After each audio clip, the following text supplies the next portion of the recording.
आप सभी श्रोता मित्रों को हार्दिक नमस्कार। प्रस्तुत है अंकिता जैन जी द्वारा लिखित कहानी कश्मकश। भादों की झिमिर झिमिर बारिश से धरती भीग रही है। कई दिनों की लगातार बारिश के बाद सांझ की हवा जहां पतली बनियान के भीतर घुस हरिया के बापू के शरीर में झुरझुरी पैदा कर रही है, वहीं हरिया का बदन पारदर्शी बुशर्ट में भी पसीने से तर है। धम्म की आवाज़ के साथ जब खाद का बोरा हरिया के कंधों से आंगन में रखी पत्थर की सिल्ली पर गिरा तो बापू को हरिया के आने की खबर हो गई। आज भी टेम्पो ना मिला का? बापू की आवाज़ कमरे से चीखती बाहर आई। ना मिला, सड़क पर ही छोड़ गया, 20 रुपया मांग रहा था घर लावे के। हरिया ने निचुड़ती हुई बुशर्ट को उतार कर आंगन में रखी खाट के पाए पर लटकाते हुए जवाब दिया और नहाने के लिए आंगन के दूसरे कोने में बनी हौद की तरफ बढ़ गया। उसने पानी निकालने के लिए मग्गा डुबोया तो पानी की बुड़बुड़ के साथ उसे औरतों की हाँ हाँ हाँ की भी सुनाई दे गई। मुस्कुराते हुए हरिया ने पानी के कई मग्गे शरीर पर उड़ेल लिए। बदन से पसीना धुलने के बाद हरिया ठीक वैसे ही दमकने लगा जैसे बारिश की तेज बौछार के बाद आसपास की धुली धुली आबो हवा की दमक होती है। उसकी मांसल तांबई पीठ चमक उठी। अब उस पर पानी की नन्ही नन्ही बूंदें मोतियों सी चमक रही हैं। हरिया मुड़कर खाट के एक पाय से तौलिया उठा ही रहा था कि उसे किवाड़ के पल्लों के जोर से बजने की आवाज़ सुनाई दी। उसे आने वाली की खबर थी, इसलिए बिना मुड़े ही मुस्करा दिया। 1000 बार बोले हैं नहाते बखत दरवाज़ा बंद कर लेबू करो, लेकिन नहीं, तुम्हें तो शरीर की प्रदर्शनी लगावे में मजा आता है ना।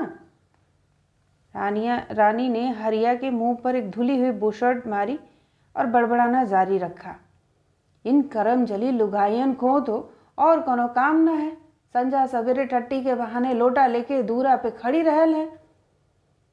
अरे नाश मिटियो, ये हमार घर है तो टट्टी खाना ना है, जाओ अपन अपन खेतन में जाके गंद मचाओ। ए हरामजादी, जे तुहार घर ना है अभी, ऐसी कुलछनी है कि शर्म लिहाज सब बेच खाई। ब्याह ना हुआ भी तोरा हमारे हरिया से, और हम अब कभी होन भी ना देंगे। बापू की आवाज़ कमरे के भीतर से फिर चीखती हुई बाहर निकली। तुम पहले अपने गोड़ तो सीधे कर लो दद्दा, चले हैं हमाओ ब्याह रोकन। कहते कहते रानी खिलखिला दी। हरिया जो इतनी देर से हंसते हंसते रसोई की दहलीज पर बैठ रानी को टुकुर टुकुर नहार रहा था, उसे भी रानी फटकारने से कहाँ चूकती। तुम का दांत दिखा रहे, ये औरतन की कोई दिन नजर लगेगी तो बुझना। हरिया को डपटती हुई रानी रसोई में घुसने को हुई। हरिया ने उसे बाहों में जकड़ के गोद में बिठा लिया। इतनी जलल ठीक ना मोरी रानी। हरिया कोई मौका नहीं जाने देता था रानी को छेड़ने का। दिन भर की थकान के बाद यही तो उसका सुख था। जले काहे नहीं, इनके मर्द तो हैं मुनगा की सींग, और तुम हमारे नीलगिरी के लट। जानत हो तो छुइया की अम्मा का कहत रही। हरिया ने बाहों की जकड़ को कसते हुए पूछा। हमारी अम्मा से कहत रही कि हरिया के अम्मा एक ही बांका छबीला पैदा करके मर गई, 2-4 ठोक करके मरती तो गांव भर की लड़कियों को जे हरिया को देख के आए ना भरनी पड़ती। कहते कहते रानी अपनी ही बात पर शर्मा के हरिया की बाहों से छूटती हुई रसोई में घुस गई। सची तो कहती है छुइया की अम्मा, हरिया जो शर्ट पहने तो बाहें फटकर बाहर आने को हों। जांघों की मोटाई दोनों हथेलियों से घेरा बनाकर भी न नापी जा सके। कंधे किसी पहलवान से कम चौड़े नहीं। ललाट तो जैसे खुद सूर्य की लालिमा लेकर बनाया गया है। रंग कुछ कुल जाति से सांवला मिला, कुछ खेत खलिहान में जलकर काला हो गया, लेकिन हरिया की शारीरिक बनावट के आगे उसके काले रंग को कौन देखता है। वो उसी रंग में लिपटा तो गांव की औरतों को सपनों में भी लूट लेता है। गोरा होता तो जाने फिल्मी दुनिया वाले लोग उसे ले ही जाते। अच्छा ऐसे कहत रही तो हम पहलवान हैं, बाकी छबीले हैं। कहते हुए हरिया ने रसोई में जाकर रानी की आटे से सनी कलाइयाँ पकड़ लीं। देखो, खाना खाए के चाहिए तो तंग ना करो, चले जाएंगे अब ही तो खाना फिर उसना भात नून के साथ। रानी कलाई छुड़ाते हुए बोली, फिर मुस्कुराती हुई चूल्हे में धौंकनी देने लग गई। पहाड़ों में बसे एक छोटे से गांव में हरिया और रानी की कहानी यूं ही रोज थोड़ी थोड़ी धड़कती है। हरिया रानी को जितना चाहता है, गांव की औरतें उतना ही रानी से जलती हैं। कहती हैं, होगी रानी सुंदर, मगर हरिया को रानी से भी सुंदर घरवाली मिल सकती है। इसी जलन में गांव भर की औरतों के बीच एक होड़ सी लगी रहती है। कुंवारियां हरिया को लुभाने तितली बन मंडराती रहती हैं और ब्याही ठाड़ी कभी न्योता देती हैं, कभी पकवान ही घर दे जाती हैं। माँ के मरने के बाद हरिया को थोड़ा उसके बाप ने पाला, थोड़ा खुद हरिया ने।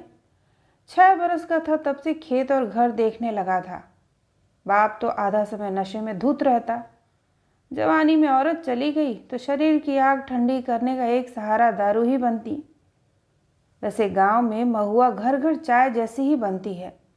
फर्क इतना ही है कि चाय बनती है पत्ती, शक्कर और मसाले से, वहीं महुआ की देसी दारू बने आम, पपीता और अमरूद आदि से। सुबह शाम 2-2 गिलास पियो और शरीर में दर्द, जहालत सब झेलने की ताकत आ जाए। गरीब को और क्या चाहिए। कुछ तो काम से छुट्टी भी इसी खातिर मारते हैं। गांव में महुआ की लत को लत कहना पाप है। ये कोई शराब थोड़ी ही है। जैसे अमीरों को कॉफ़ी का शौक, वैसे ही गरीबों को महुआ का शौक। हरिया के बापू को भी पहले बस शौक था। फिर जब हरिया की माँ मर गई तो अकेलेपन में न जाने कब वह शौक लत में बदल गई और कब बुरी लत में। इधर बापू की लत बढ़ती गई, उधर हरिया की उम्र के साथ उसकी जिम्मेदारी। 14 साल में पहुंचते तक पूरा खेत उसके पसीने से सिंचने लगा। बालिग हुआ तो ज़मीन भी अपने नाम पर करा ली। बापू किस दिन साथ छोड़ जाए कौन जाने। बापू तो इसी ताक में था कि कब खेती और ज़मीन का बोझ कंधों से हटे और कब वह दिन रात नशे में डूबने के लिए आज़ाद हो जाए। पहले रात भर पीता था, अब दिन में कभी किसी के खेत में, कभी किसी के चौराहे पर सोता मिलता। एक दिन हरिया ने बाप को बाप मानकर खूब हड़काया तो कमरे में ऐसा घुसा कि फिर बाहर ही ना निकला। उसका कमरा, चारपाई और सिरहाने दारू की बोतलें, बस यही उसकी ज़िंदगी पिछले 8 साल से चली आ रही है। हरिया ने बहुत कोशिश की बाप की दारू छुड़ाने की, मगर जब समझ गया कि लत ने बापू को जकड़ लिया है तो उसे अपने हाल पर छोड़ दिया। गांव देहात में वैसे भी जहां हर गम और थकान भुलाने का एक ही साधन नशा हो, वह दारू की लत लत नहीं मानी जाती। बाप के नशेड़ी होने का जो एक फ़ायदा हरिया को मिला वो बस इतना कि वह खुद समय रहते उस लत की चपेट में आने से बच गया। पीता था पर कभी कभी वार त्योहार पर। हाँ, त्योहार में जाति धर्म का फर्क नहीं करता था। होली, दिवाली, राखी, ईद, मुहर्रम, विश्वकर्मा, छठ, क्रिसमस त्योहार कोई भी हो, सब में वह एक बराबर पीता था। तुम ही बिगाड़े हो हमारे हरिया को। रानी जब जब दारू में धुत हरिया को बिस्ना के कंधों के सहारे घर में घुसते देखती तो उस पर भड़क उठती। हम काहे को बिगाड़ेंगे, जयमानत ही नहीं। कितना समझाते हैं कि दारू बाप के जैसे गल में फंदा डाल देवेगी, रहीक देव, मजाल है कि सुन ले। बिस्ना हर बार यही दोहराता। बिस्ना हरिया का मेहनत मजूरी का साथी, हरिया के पड़ोसी राम नरेश चाचा का भांजा। 12 साल का था जब वे उसे अपने साथ ले आए थे। बिस्ना के माँ बाप भाई एक बस एक्सीडेंट में गुजर गए तो मामा ने बिस्ना को अनाथ न होने दिया, उसकी सरपरस्ती की। बिस्ना के आने से जब घर में एक पेट और बढ़ा तो 2 हाथ भी बढ़े। मामा ने मौका देखकर एक दिन हरिया के खेत में बिस्ना को भी फिट कर दिया। बिस्ना के बापू की ज़मीन तो पहले से ही उसके चाचा ताऊओं ने माँ बाप की 13वीं पर बांट ली थी। बिस्ना के पास अब दूसरों के खेतों में काम करने का ही रास्ता बचा था और कुछ वो करना नहीं चाहता था। इसलिए मामा के कहने पर हरिया के खेतों में काम करना उसने खुशी खुशी स्वीकार कर लिया। खेतों में अकेले खटते हरिया को भी बिस्ना में मजदूर कम एक हम उम्र साथी मिल गया। अब हरिया के नाम ज़मीनें भले ही थीं, मगर फसल दोनों की साझा होती थी, उतनी ही जितनी मेहनत दोनों की साझा थी। हरिया और बिस्ना में सब कुछ साझा था, थाली भी। ब्याह के बाद हम तुको कोई खाना वाना न खिलावेंगे, रानी अक्सर ये बात बिस्ना से कहती। तो तू हमसे ही ब्याह कर ले रानी, हम तेरे हाथ का खाना तो न छोड़ दे पाई। बिस्ना ऐसा कहता तो रानी चूल्हे में चिमटा गर्म कर उसे दिखा देती। उसकी इस हरकत पर सब हंस पड़ते। उनकी इस हंसी से जलने वाले भी बहुत थे। जलने वालों में ज़्यादातर गांव की औरतें थीं। गांव के सड़क बाजार में रानी हमेशा हरिया के साथ ही दिखती। अगर कभी बिस्ना के साथ दिख जाए तो गांव की औरतें अपना चूल्हा बर्तन छोड़कर चबूतरों पर पंचायत करने लगती। किस्मत तो देखो इसकी, एक दिल छिड़के है दूसरा जान। कलयुग की द्रौपदी है, दो दो खत्म करेगी। ऐसी हजार चुगलियों के बाद जब उन औरतों को चूल्हा चौका पुकारने लगता तो बात कुछ यूं खत्म कर दी जाती। जब इसके माँ बाप ही ना रोकते तो हमको का पड़ी है, उल्टा बनेगे रंडी। ये बातें रानी हरिया या बिस्ना के कानों में भी पड़ती। रानी तो कई बार हरिया से कह भी देती, जे बिस्ना को 24 घंटे मेहरारू सा चिपकाए रखना जरूरी है क्या? उससे इतना ही प्रेम है तो ब्याह भी उसी से कर लो। इस पर हरिया रानी को बाहों में भर लेता। प्रेम तो हमें बस तो से है, बिस्ना तो हमारा मजूरी भाई है, वो ना होता तो हम अकेले जे खेत सब संभाल पाते का? हरिया की यही बात रानी को चुप करा देती, मगर मन ही मन वो बिस्ना से कुड़ती रहती। बिस्ना जब कभी उसके लिए हाट बाजार से झुमका कंगन लाता तो खुश होने की जगह उसे डपट देती। हमारे लिए ये सब करने को हरिया है, तुम अपना रुपया अपनी मेहरारू के लिए जोड़ के रखो, तुम पे खर्च के भी खुशी मिलती है हमें रानी। बिस्ना कहता तो रानी और भड़क जाती, हमको नहीं देखनी तुम्हारी खुशी, आन दो हरिया को तो हर पत्ता ही कटवाए देते हैं। रानी तुनक कर चली जाती। यूँ तो रानी हर वक्त ही बिस्ना से बिगड़ी रहती, मगर जब नशे में धुत हरिया को बिस्ना ही घर पहुंचाता तो रानी अपनी कुढ़न गटक लेती। इजहारे इश्क में की गई उसकी हरकतों को बर्दाश्त कर लेती। रानी को लगता कि हरिया से उसकी शादी हो जाएगी तो बिस्ना से उसका मेल जोल खेत द्वार तक ही रह जाएगा और उसे बिस्ना के अनचाहे तोहफों से छुटकारा मिल जाएगा, प्रेम प्रदर्शन से भी। मगर ऐसा हुआ नहीं। बिस्ना रह रहकर रानी को कुड़ने के मौके देता रहता है, मगर रानी को वो फर्क पड़ना कम हो गया है। वो तो अपनी नई गृहस्थी में उलझ गई है। हरिया दिन भर खेत पर रहता है, इसलिए रानी ने अपने लिए मुर्गी और बिल्ली भी पाल ली है। उन्हीं से बातें करके दिन गुजर जाता है। बूढ़ा ससुर तो अब भी गालियां ही देता है। हरिया के प्रेम और छेड़खानी में कोई अंतर नहीं आया है। जिंदगी ने जैसे इनकी गाड़ी को एक नंबर के गियर में डाल किसी सपाट सड़क पर छोड़ दिया है, जिसमें न कोई स्पीड ब्रेकर है न कोई मोड़। सड़क के दोनों ओर सुंदर नज़ारे देखते दोनों आगे बढ़ते जा रहे हैं। देखो दोनों अब भी कैसे लड़ रहे हैं। होली के रंगों के कुछ दाग जिद्दी बनकर अब भी उनकी दीवारों पर चिपके हुए हैं। 1000 दफे कहा था घर में रंग नहीं खेलना। गोबर से दीवार लीपते हुए रानी ने आज फिर रंगों को दबाने की कोशिश की। हर चौथे दिन जब वह दीवार और ज़मीन लीपती है तो ऐसे ही गुस्सा करती है। 8 दिन हुए होली गए, मगर उसके घर की काली दीवारों पर अभी भी हरे लाल गुलाबी रंग वैसे ही छितरे हुए हैं जैसे दिवाली की शाम स्याह होते आसमान में रंग बिरंगी कंदीलें जल उठी हों, जैसे किसी काले दुपट्टे पर सतरंगी धागों से फूल बने हों। तनिक जोर से गुस्सावे कर रानी, तोरी मेमने सी आवाज़ से तो सुगना भी न डरती। हरिया ने आंगन में नाली का पानी पी रही बिल्ली की तरफ इशारा किया तो रानी मुस्कुरा दी। आज भी बस इतना ही आसान तो है हरिया के लिए रानी के गुस्से को छू कर पाना। जितना उसे सताता है उतने उसके नखरे भी उठाता है। मगर हरिया और रानी का ब्याह क्या हुआ, गांव की औरतों की जलन रानी से और बढ़ गई। गांव का ऐसा कोई घर नहीं जिसकी औरत हरिया जैसे मर्द के सपने न देखती हो, जो अपनी हैसियत की चादर से 1.5 गुना टांगे फैलाकर अपनी रानी के लिए हर सुख बटोर लाता है। हरिया और रानी की मोहब्बत का असर ही तो है कि उनकी बिल्ली सुगना और मुर्गी कुक्कू इतने प्रेम से रहते हैं। लोग देख लें तो दुनिया का 10वां अजूबा ही माने कि सुगना ने पिछले 2 साल में एक बार भी कुक्कू के किसी चूजे को खाना तो दूर भूखी आंखों से देखा तक नहीं। वो तो उन्हें वैसे ही चाटती है जैसे उसके अपने ही चूजे हों। ब्याह के बाद से हरिया के बापू का अपनी बहू यानी रानी को गाली देना भी बढ़ गया है। जब भी हरिया अपने बाप को पैसा देने से मना करता है तो गाली बकता है। रंडी जने मोए देव तोर लिंगा पीसा नहीं, अपन रानी की लाली लिपस्टिक खातिर जेबे भरी हैं। अरे मोरी सुन के सरपंच की लौंडिया से ब्याहता तो आज सब मलाई खा रहे होते। हरामखोर। बहुत देर तक उसकी गालियां उस छोटे से कमरे की दीवार से टकरा कर उसी तक लौटती रहती हैं। रानी तो इन गालियों की शुरू से ही आदी है, इसलिए अब हंसकर बदले में वो भी दो चार कह लेती है। अरे तो दद्दा, एक ही लड़का काहे पैदा किए, दू ही ठो कर लेते तो दूजे का ब्याह न करा लेते सरपंच की लौंडिया से।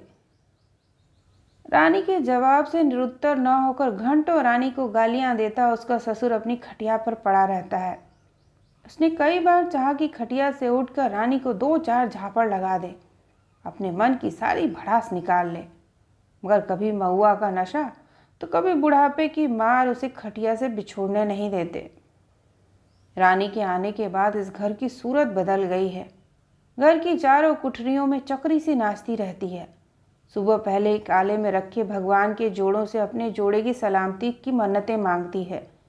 फिर हरिया के साथ अपनी बेडरूम वाली कुठरिया में बैठकर 30 इंच के एलईडी टीवी पर गाने सुनते हुए चाय की चुस्कियां भरती है। फिर बाहर की कोठरी में घों घों करती हालर मशीन पर धान पीसती रहती है। सारे गांव की धान अब उनकी हालर मशीन पर ही तो कुटती है। वो हालर मशीन हरिया ने रानी के अरमान पूरे करने को ही तो कर्जे पर उठाई है, वरना छोटे से खेत वाला किसान कहाँ अपनी रानी के सपने पूरे कर पाता। हालर मशीन की घोंघों के साथ सुर मिलाता हुआ दिन दिन भर रानी का टीवी चलता रहता है। एक ही तो शौक है रानी का, टीवी, जिसे हरिया ने खुशी खुशी पूरा किया था। भले ही अब की बुआई में उसे धान की सबसे घटिया क्वालिटी ही क्यों न खरीदनी पड़ी हो, खेत में रेजा न रखकर खुद ही दूना काम क्यों न करना पड़ा हो, लेकिन अपनी रानी की इच्छा तो पूरी करनी ही थी। फिर रानी पेट से भी है। हरिया ने इसी खातिर उसे टीवी लाकर दे दिया, ज़्यादा काम न करने की हिदायत के साथ। दिन भर कमरे में लेटकर आराम करे और टीवी देखे। रानी भी चाहती तो यही है, लेकिन गांव देहात की औरतों के पैरों में घिर्री लगी होती है।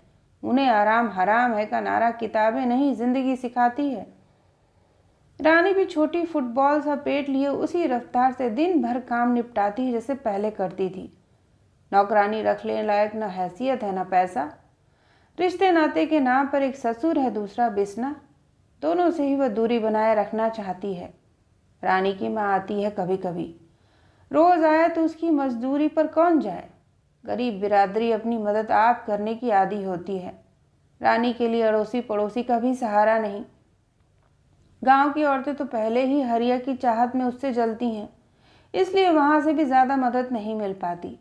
फिर गांव की औरतें चाहे पेट से हों या दुखी बीमार, काम न करे तो खाएं क्या।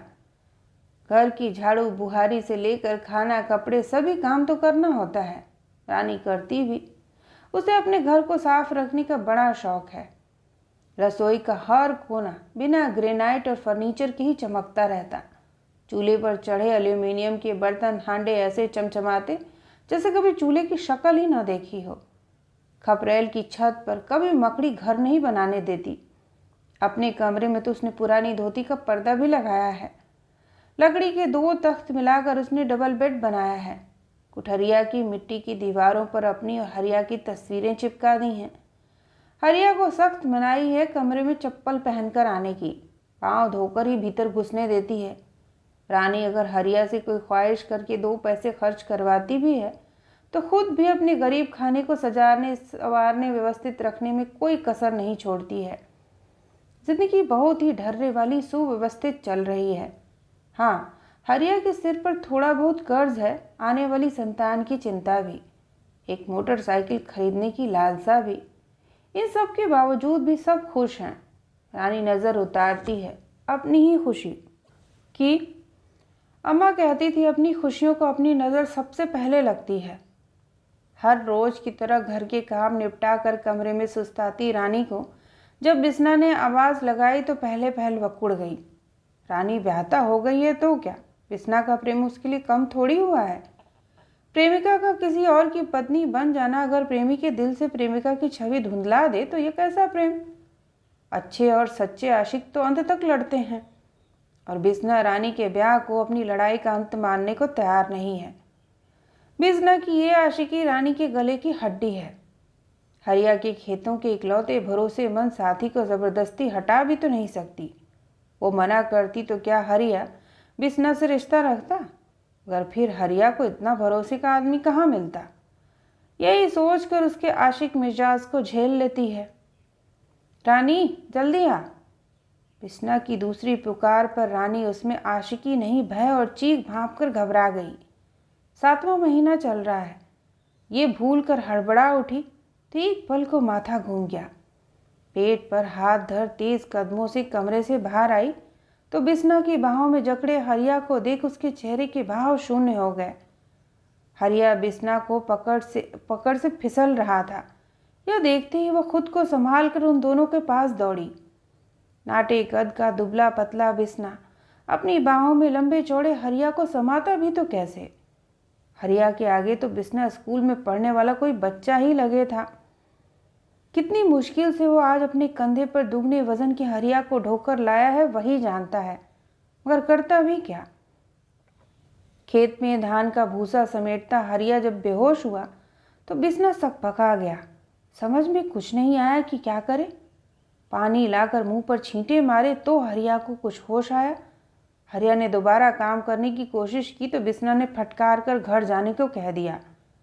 हरिया घर जाने को हुआ ही था कि उसने खून की उल्टी कर दी। खून देखते ही तो बिस्ना घबरा गया था और सीधा रानी के पास पहुंच गया।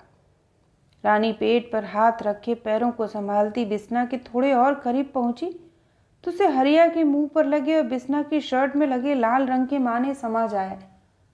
2 पल को वहीं ठिठक कर उसने किवाड़ पकड़ लिए। हरिया की ऐसी हालत देखकर उसे भी बेहोशी सी छा गई। पहले इसे संभाल, तू बाद में बेहोश हो लेना। बिस्ना ने जब रानी को फटकारा तो उसने खुद को संभालते हुए हरिया को आंगन में पड़ी खाट तक पहुंचाया। सुगना और कुकू ने जैसे आने वाली मनहूसियत को पहचान लिया था। रानी ने हरिया का माथा अपनी गोद में रखकर अपनी साड़ी से के पल्लू से उसका मुंह पोंछा। अब क्या करना है? रूंधे गले से आंसुओं को संभालते हुए रानी ने बिस्ना की ओर देखा तो बिस्ना को लगा जैसे वह डॉक्टर और भगवान दोनों ही है। हरिया को बचाने के लिए सिर्फ वही कुछ कर सकता है। बिस्ना ने हमेशा चाहा कि रानी कभी अपनी आंखों में चाहत भरकर उसकी तरफ देखे, उससे उम्मीद बांधे। बहुत दिन बिस्ना आज देख रहा है, मगर आज भी चाहत प्रेम उम्मीद रानी की आंखों में सब हरिया के नाम है। क्या मतलब है? क्या करना है? अभी मरा नहीं है, अस्पताल ले जाएंगे, इलाज कराएंगे। तो अभी से ही चूड़ी तोड़न की सोचने लगी। खुद को संभालते हुए बिस्ना ने अपनी कड़वी जबान से रानी को लताड़ा।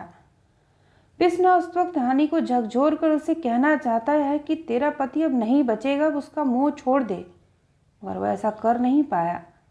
हरिया सिर्फ उसकी प्रेमिका का पति नहीं, उसका दोस्त भी तो है। जेब से अपना छोटा सा मोबाइल निकालकर बिस्ना ने तुरंत अस्पताल की हेल्पलाइन पर फ़ोन किया। कुछ ही देर बाद एम्बुलेंस का सायरन सुनाई दे गया। रानी अब भी हरिया का माथा अपनी गोद में रखे उसे पानी पिलाने की कोशिश कर रही है। एक बार ख्याल आया कि ससुर को उठाकर कहे, देखो तुम्हारे लड़के की दशा।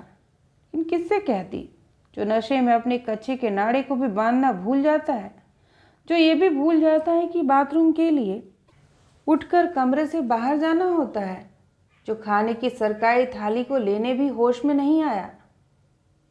पानी के कुछ घूंट गले में जाते ही हरिया को कुछ होश सा आया। उसके माथे से पसीने की बूंदें पोंछ रानी ने उसकी उठने में मदद की। महीने भर से बोल रहे थे तनी डॉक्टर को दिखा ले, लेकिन सुने कौन।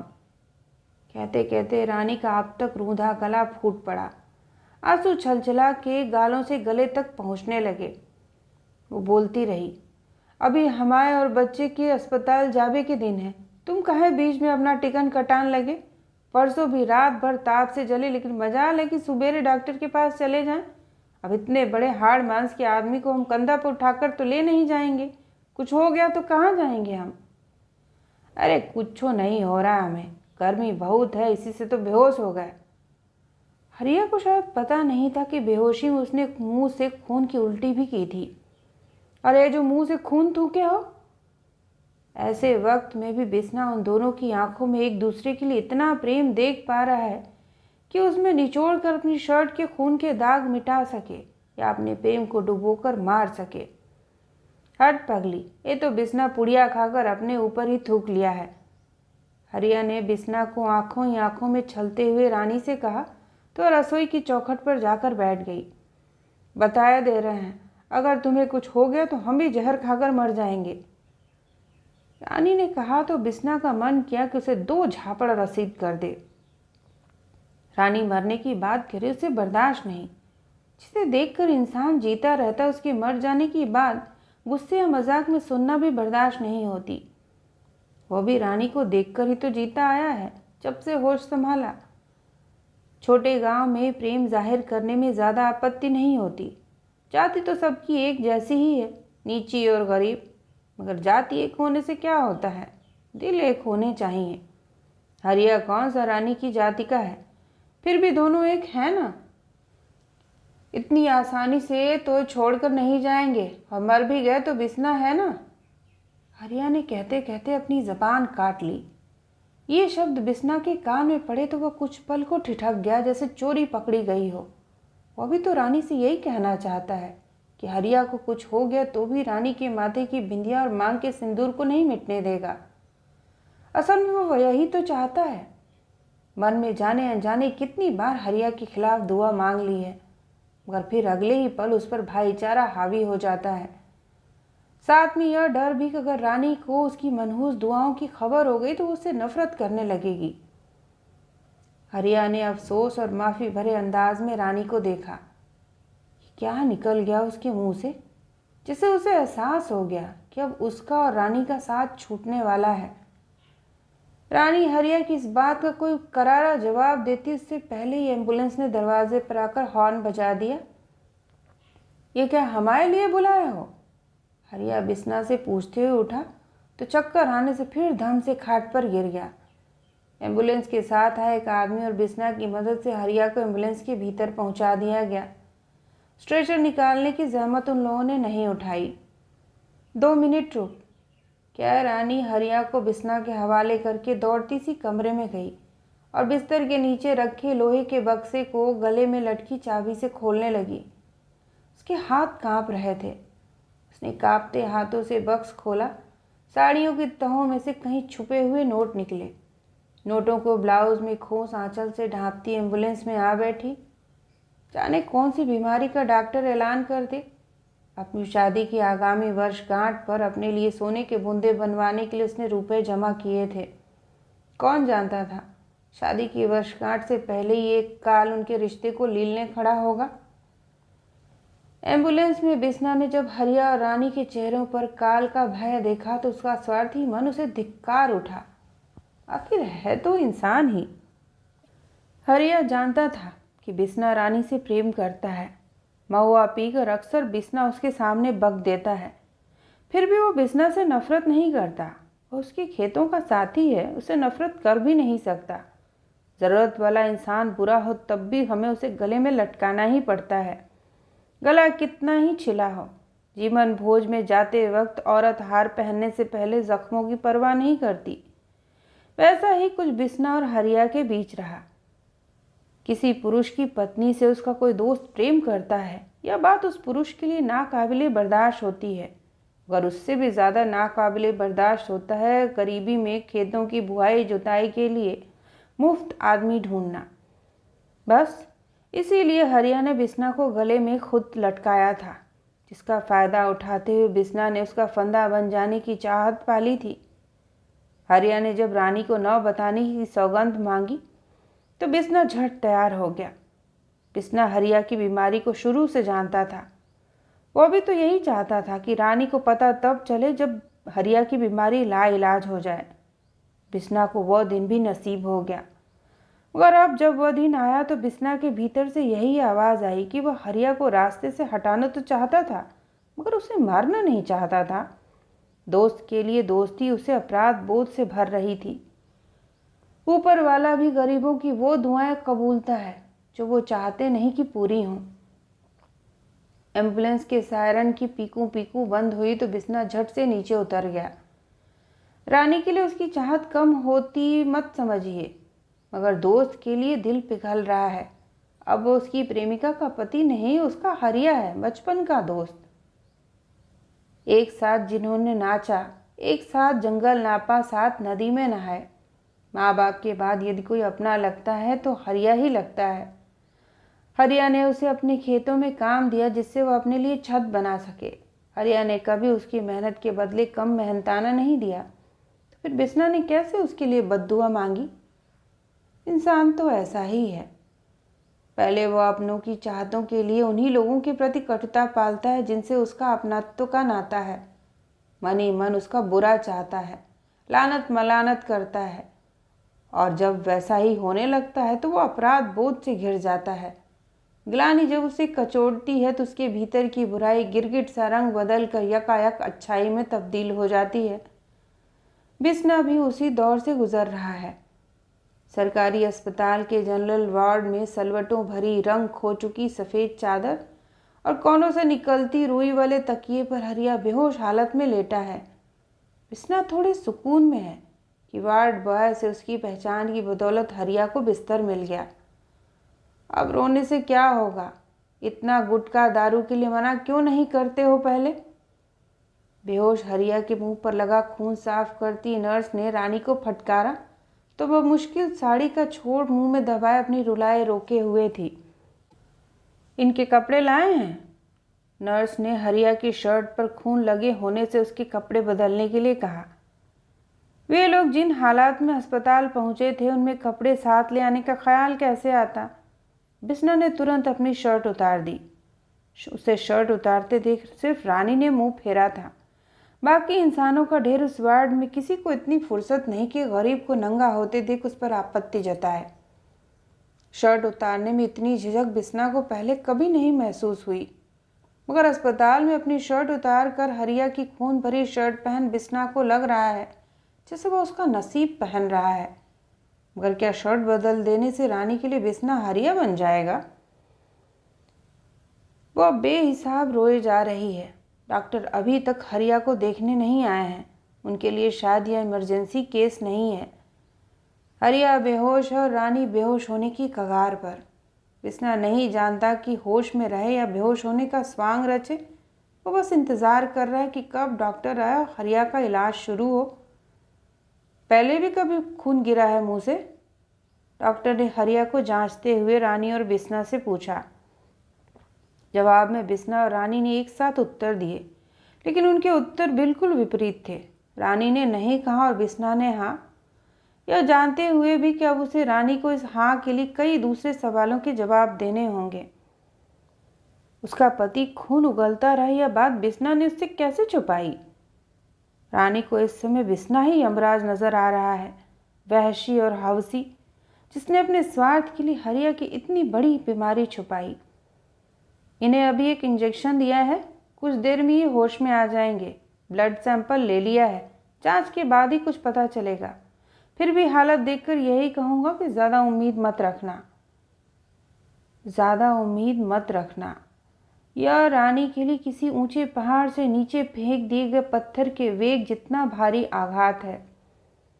पति का मर जाना या मर जाने के संकेत पा लेना आज भले हिंदुस्तानी औरतों को सती न बनाता हो, लेकिन उनकी दुनिया उजड़ जाएगी। वे किसके सहारे जिएंगी? ये सवाल कमज़ोर हालातों में उनके पति के प्रति प्रेम से ज़्यादा ऊपर उनके निजी स्वार्थ को रख देते हैं। प्रेम से पेट नहीं भरता, यह कथन उतना ही कटु सत्य है जितना करेले का शक्कर की बीमारी के लिए फायदेमंद होना। डॉक्टर के जाते ही जब बिस्ना की नज़रें रानी से मिली तो उसमें पर्याप्त रोष और दर्द था। वो बोली, यही चाहते थे ना तुम? रानी की जुबान नहीं बोली, लेकिन बिस्ना ने देखा वह हरिया के बदन से चिपकी उसकी शर्ट को नाखून से नोच रही है। शर्ट के कोने मुट्ठी में भींच मसल रही है। रानी उस शर्ट को फाड़कर हरिया के बदन से हटा देना चाहती है। रानी को अपनी किस्मत का रंग इस वक्त अस्पताल की सफ़ेद दीवारों और नर्स की सफ़ेद कमीज सा बेरंग लग रहा है। उसने अपने हाथ पर गर्माहट महसूस की तो देखा, धुंधलाई आंखों से रानी को खोजता हरिया का हाथ रानी के हाथ तक आ पहुंचा है। एक बारगी रानी को लगा कि जैसे वो दरिया में डूबने से बचा लेगा। फिर अगले ही पल जब उसे हरिया के चेहरे पर धाक जमाए कमजोरी, उड़ी हुई रंगत, काले पड़े होंठ और चेहरे की ललाई को लील निर्बलता पसरती नजर आई, उसने हरिया के हाथ को कसकर थाम लिया। तुम्हारे खून को बाहर भेजे हैं जांच के लिए। कल तक रिपोर्ट आएगी, तब तक यहीं रहना है। कहते हैं कोई बड़ी बीमारी हो सकती है। रानी ने बिना कोई भाव चेहरे पर लाए एक सांस में हरिया से कह दिया। हरिया कुछ नहीं बोला, बस रानी का हाथ थामे कभी रानी को तो कभी अब उसके पेट के उभार को देख तृप्त होने की झूठी कोशिशें कर रहा है। दोनों एक दूसरे का हाथ थामे चुपचाप किसी चमत्कार के हो जाने की उम्मीद में समय काट रहे हैं। हरिया जानता है कि अब उसे कोई नहीं बचा सकता, इसलिए जब बिस्ना दवाई का पर्चा लिए पहुंचा तो हरिया ने उसे अपने पास बुलाया। ए बिस्ना, मेरा एक काम करेगा? तुम बोल के देखो। हमेशा कड़ी आवाज़ में बात करने वाले हरिया की आवाज़ में लाचारी भाप बिस्ना ने आंखों के भीगते कोर छिपा खुद को उसके सामने हर काम के लिए उपस्थित कर लिया। तुम हमारी रानी से ब्याह कर लो। हरिया ने बिना झिझके ये शब्द एक सांस में कह डाले। ऐसी बकवास हमारे सामने दोबारा की तो धरेंगे। बिस्ना के मुंह से ये शब्द अपने आप निकल गए, उसके कहे बिना। वो खुद को गिरा हुआ और नीच अनुभव कर रहा है। उसने यही तो चाहा था, रानी को। आज जब हरिया खुद रानी को उसके हाथों में सौंप रहा है तो वो घबरा क्यों उठा? उसकी चोरी किसी दिन ऐसे पकड़ी जाएगी, उसे कहाँ पता था? उसने रानी को चाहा जरूर था, मगर उसे कहाँ पता था कि अपने मरणासन्न दोस्त को देखकर उसकी आत्मा ही उसे इस चाहना के लिए धिक्कारेगी। नहीं, मैंने ये नहीं चाहा था। मैंने हरिया की मौत नहीं चाही थी। मैंने रानी का विधवा होना नहीं चाहा था। मैंने उसके बच्चे का पिता से बिछड़ना नहीं चाहा था। मैं खुद को पीट देना चाहता हूँ, खुद पर ही थूक लेना चाहता हूँ। मैं अपनी सारी मांगे वापस लेना चाहता हूँ। हरिया की बात पर बिस्ना कोई जवाब देता उससे पहले ही रानी ने खड़े होकर चाटा जड़ने के लिए हाथ बढ़ा ही लिया था। फिर हरिया की हालत, अस्पताल का माहौल और ड्रिप से टपकती बूंदों को देखकर रुक गई। ये खून की उल्टी हम पहले भी 2-3 बार कर चुके हैं।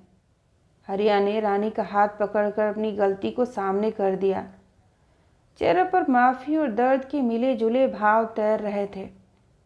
तुम्हें बताकर भी क्या करते, तुम पहले ही ऐसी हालत में हो। पिछले मंगल जब शहर गए तभी डॉक्टर को दिखा कर आए थे। कैंसर है हमें। इलाज में जितना पैसा लगेगा उतना हम पूरी ज़िंदगी में भी नहीं जुटा पाएंगे। अब ज़्यादा समय नहीं है, इसलिए चाहते हैं कि हरिया अपनी बात पूरी करता उससे पहले उसके मुंह से फिर से खून की उल्टी होने लगी। बिस्ना उसके प्रेम में पड़े खूनी दखल को देखकर भागता चीखता डॉक्टर को बुला लाया, लेकिन अब तो डॉक्टर भी कुछ नहीं कर सकते। हरिया ढेर हो चुका है रानी का हाथ थामे।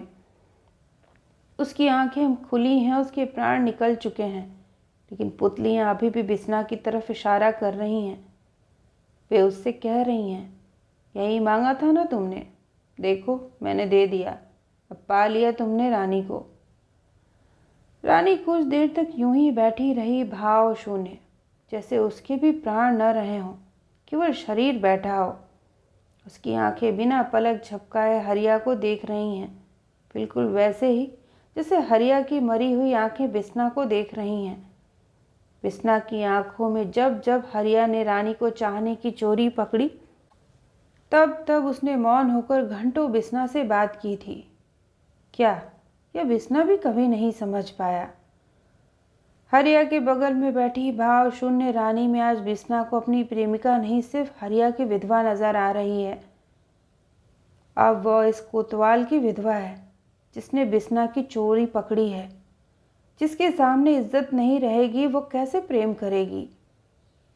मैं अब रानी को कभी नहीं अपना पाऊंगा। ये कैसे भाव है मेरे कि अब वो किसी के साथ थी तब मैं उसे अपनाना चाहता था। अब जब उसका साथ छूट गया तो मेरे लिए यह परिस्थिति बन गई कि मैं उसे चाहते हुए अपनाना नहीं चाहता। यदि मैंने उसका हाथ थामा तो जीवन भर यही सोचता रहूँगा, हरिया मेरे चाहने से मरा। मैं हरिया की लाश और रानी को लावारिस छोड़कर भाग जाना चाहता हूँ, कायरता की सारी सीमाएं लांघ कर।